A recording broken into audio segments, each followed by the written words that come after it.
What's up everyone? Welcome to the video.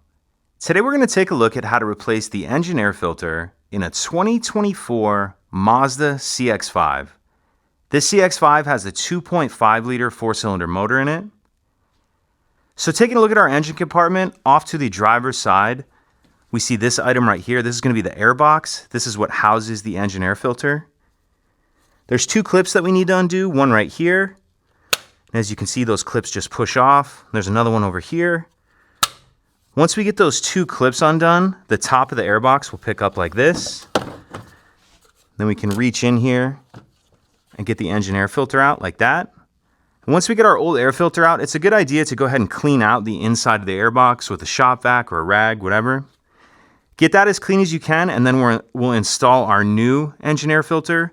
And I'll put a link in the description box of this video to where you can find these replacement engine air filters if you're in need. But it's going to be installed in this direction with this rubber gasket piece on the top like that. So get our new engine air filter in there. And then there's 3 tabs on the back of this airbox. Here, here, and there's another one down here. And those tabs are going to fit in these notches here, here, and here. So that's really what you want to look and line up. So after you get those in, the final thing we need to do is just reattach these 2 clips, and these will just push on like that. And that's it. Pretty simple.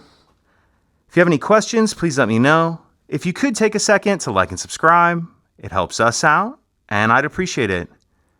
Thank you.